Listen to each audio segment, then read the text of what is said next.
warahmatullahi wabarakatuh. Perkenalkan, nama saya Anissa Bila dengan NIM 857529505. Di sini saya akan melaksanakan praktikum IPA mengenai gaya. Di sini saya akan mempraktikkan terlebih dahulu mengenai gaya listrik statis.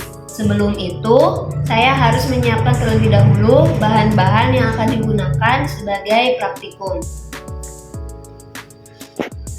Di sini saya sudah menyiapkan alat dan bahan seperti potongan-potongan kertas kecil, lalu ada sisir yang terbuat dari plastik, lalu rambut seseorang yang rambutnya tebal dan juga kering. Ini rambutnya tebal, juga agak kering. Baik, langkah pertama yaitu sisirlah rambut kering yang agak tebal dengan sisir plastik. Kita coba menggosok-gosokkan sisir plastik ini ke rambut yang kering dan juga tebal.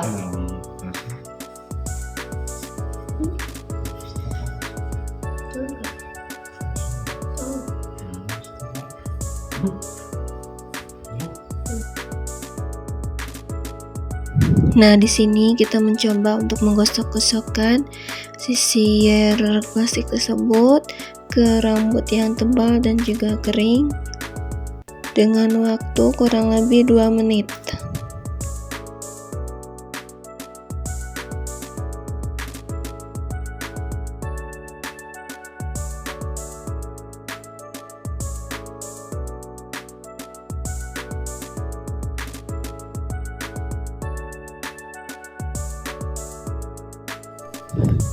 Nah, ini hasilnya setelah digosokkan. Wow, terlihat dengan jelas ya bahwa kertas tersebut tertarik ke atas. Hal itu membuktikan bahwa terdapat gaya listrik statis.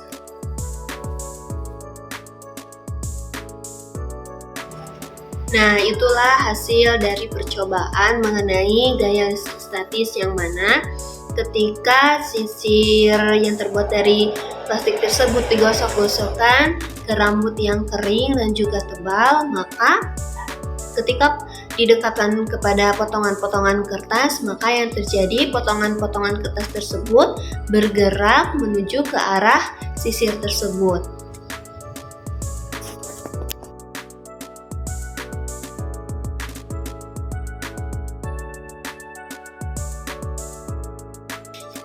Selanjutnya, saya akan melaksanakan praktikum mengenai gaya magnet. Di sini saya sudah mempersiapkan alat dan juga bahan untuk melakukan praktikum. Di sini saya sudah menyiapkan magnet batang, lalu ada jarum jahit, lalu ada sendok aluminium,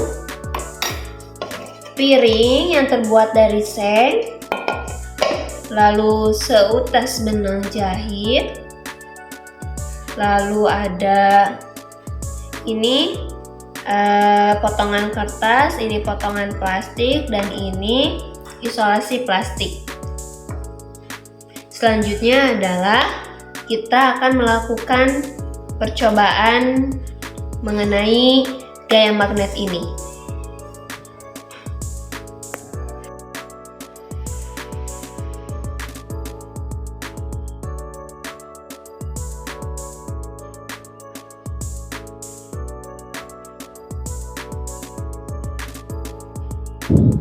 Dapat kita lihat bahwa potongan-potongan plastik tersebut tidak dapat tertarik oleh magnet. Lalu potongan kertas ini juga sama, tidak tertarik oleh magnet.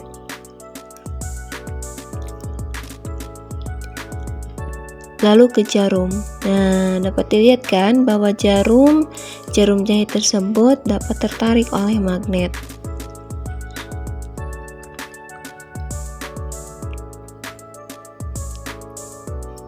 Selotip tidak tertarik oleh magnet.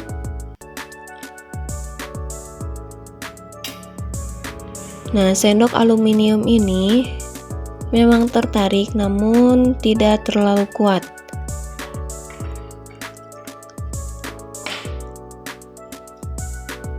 Nah, benang jahit ini juga sama, tidak tertarik oleh magnet.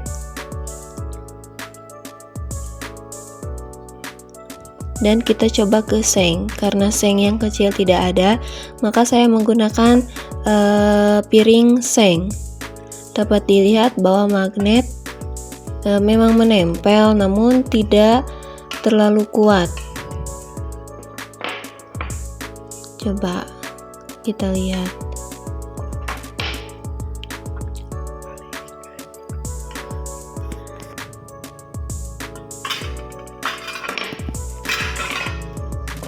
Nah, tidak terlalu kuat, tapi ini cukup menempel.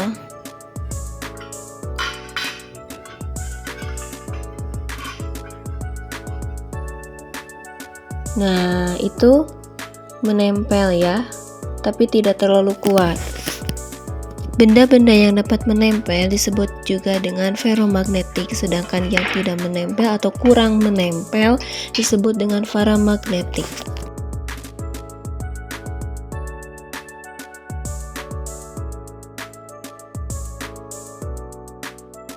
Lanjutkan praktikum mengenai gaya. Di sini ada gaya listrik statis, lalu ada gaya magnet yang sudah saya lakukan. Lalu sekarang saya akan melaksanakan praktikum gaya gesek. Sebelum itu, saya sudah mempersiapkan terlebih dahulu alat dan bahan yang harus digunakan pada saat praktikum. Yang pertama ada balok ukuran 5x5x10 cm. Lalu ada neraca pegas. Nah, bagaimana cara pekerjaannya atau prosedurnya? Yang pertama, kita letakkan balok ini di atas meja yang datar. Nah, kebetulan kayu ini memang sedikit agak kasar, tidak halus. Permukaannya sedikit kasar, sedangkan meja ini permukaannya halus. Lalu kita kaitkan ujung neraca pegas ini pada balok.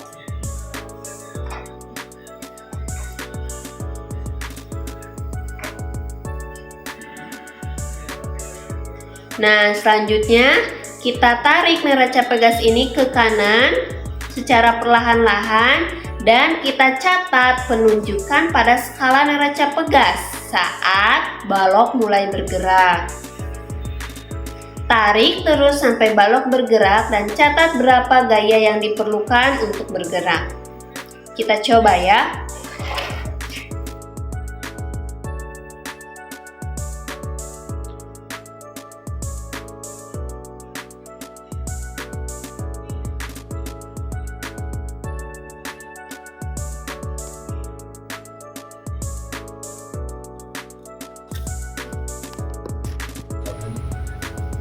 Jadi berdasarkan pengamatan yang telah saya lakukan, didapat bahwa ketika keadaan balok sebelum bergerak, itu penunjuk neraca pegasnya menunjukkan 0 Newton. Lalu saat akan bergerak, penunjuk neraca pegasnya menunjukkan 1,0 Newton. Lalu sesudah bergerak, maka ditunjukkan bahwa neraca pegasnya berada pada 0,8 Newton. 0,8 Newton itu pergerakan neraca pegasnya itu sudah stabil atau tidak kesana kemari. Jadi yang stabilnya itu pada 0,8 Newton. Di sini saya akan melanjutkan praktikum mengenai gaya, yaitu dengan gaya pegas. Di sini saya sudah menyiapkan alat dan bahan seperti karet gelang, penggaris, beban 20 gram, dan juga statif.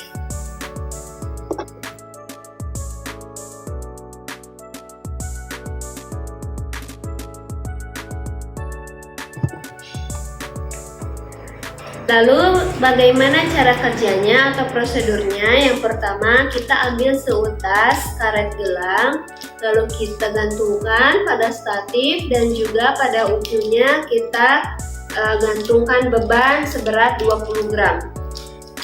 Dikarenakan karet gelangnya pendek, maka saya membutuhkan lebih dari 1 utas karet gelang.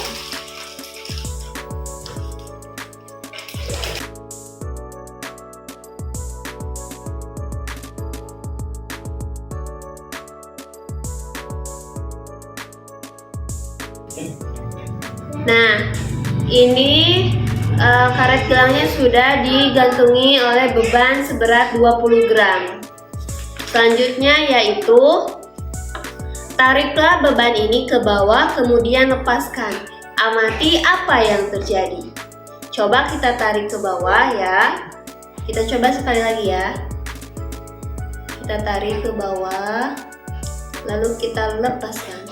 Nah, dapat dilihat kan bahwa ketika kita menarik beban ini ke bawah, maka yang terjadi adalah dia akan kembali lagi ke atas.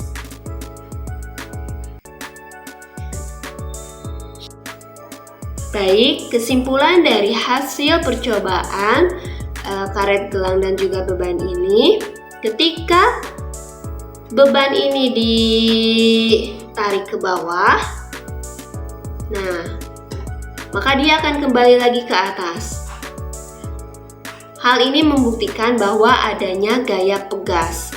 Gaya pegas merupakan gaya yang dihasilkan oleh sebuah pegas, di mana gaya pegas ini dapat mengubah benda yang diam menjadi bergerak. Nah, gaya pegas di sini maksudnya adalah benda yang memiliki sifat elastis. Gaya pegas muncul karena pegas tersebut bergerak. Nah, pegas tersebut di sini maksudnya adalah karet gelang.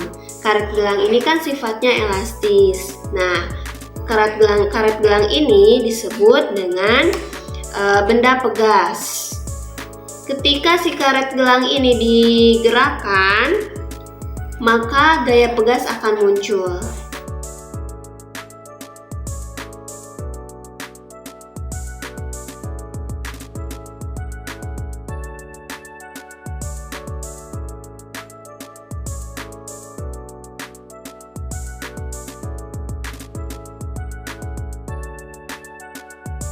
Selanjutnya saya akan melanjutkan mengenai gaya berat. Di sini saya sudah menyiapkan beberapa alat dan bahan yang dibutuhkan untuk melaksanakan praktikum gaya berat. Yang pertama, saya sudah menyiapkan statif, lalu ada karet gelang, lalu ada penggaris, lalu ada beban dengan berbagai ukuran. Ini ada 50 gram, ada 100 gram, dan ada 200 gram.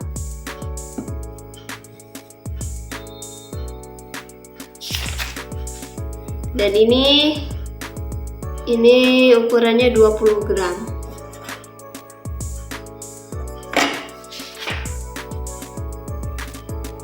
Selanjutnya kita lakukan percobaan terlebih dahulu.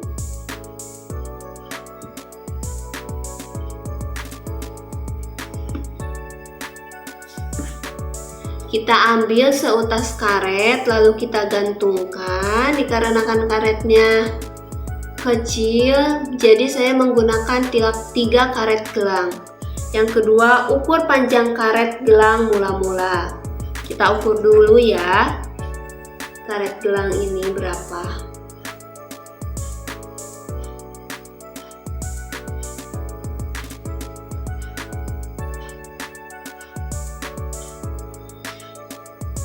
Ukuran karet gelang ini pada mula-mula sepanjang 23 cm. Lalu kita gantungkan sebuah beban pada ujung karet yang satu lagi. Nah, kita gantungkan terlebih dahulu ini yang 50 gram.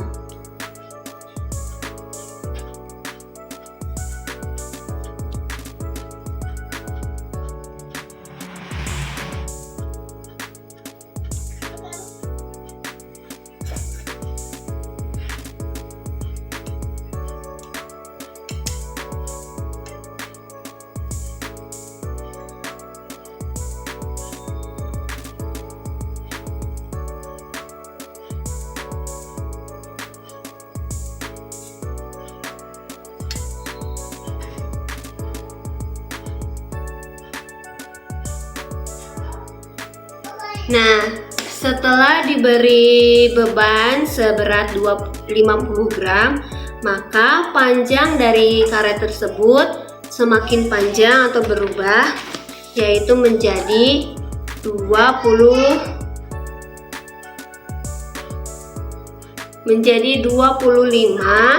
cm.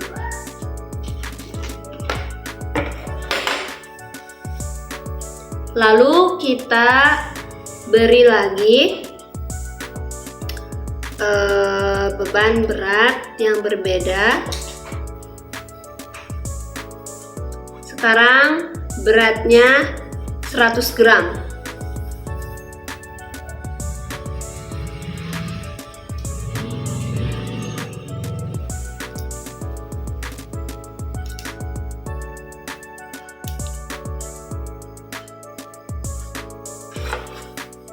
Kita ukur lagi panjang karet tersebut.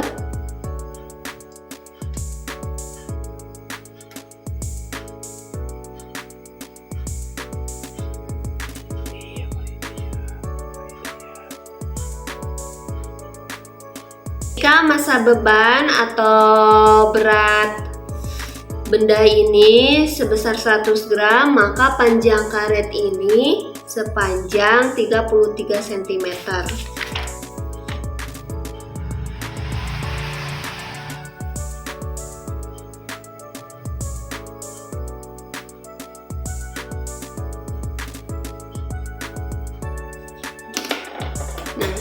Lalu kita ulangi dengan beban berat yang berbeda.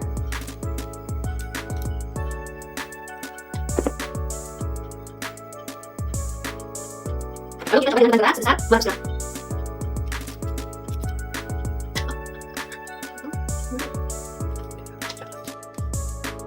Kita coba ukur dengan berat beban 100 gram. 200. Kita akan mencoba mengukur panjang karet gelang ini dengan beban berat 200 gram.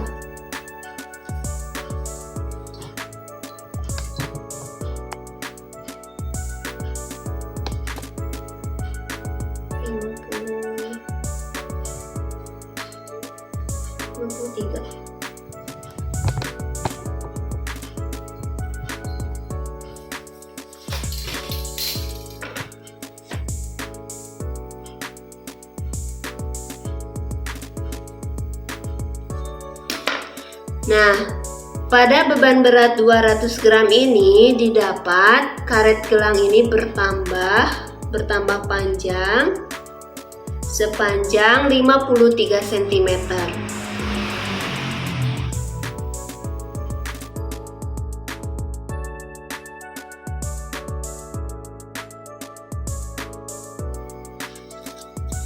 Cara kerjanya yaitu kita hubungkan kedua neraca pegas ini kepada balok kayu yang telah disiapkan. Lalu kita angkat kedua neraca pegas ini.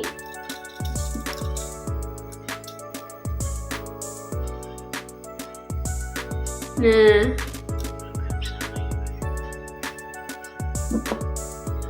jadi yang neraca yang pertama itu memerlukan 1 Newton, 1,0 Newton, lalu yang neraca kedua yaitu memerlukan 1,3 Newton.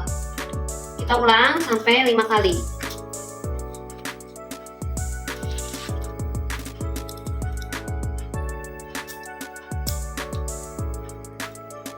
Hasilnya tetap sama, Newton 1 membutuhkan 1,0 Newton, lalu yang kedua neracanya membutuhkan 1,6 Newton. 1,3 Newton. Lalu yang percobaan ketiga, kita angkat lagi. Nah, pada percobaan ketiga, pada Newton kedua, ini membutuhkan 1,4 Newton. Dan pada neraca pertama ini membutuhkan 1,4 tadi. 1, lalu ini yang keempat, percobaan keempat. Nah, ini pada neraca yang kedua ini membutuhkan 1,5 Newton, sedangkan yang neraca pertama ini membutuhkan 1,4 1,3 Newton. Lanjut percobaan kelima. Sama seperti percobaan keempat, Newton yang pertama membutuhkan 1,3 Newton. Newton yang pertama. Neraca yang pertama membutuhkan 1,3 Newton dan neraca yang kedua membutuhkan 1,5 Newton.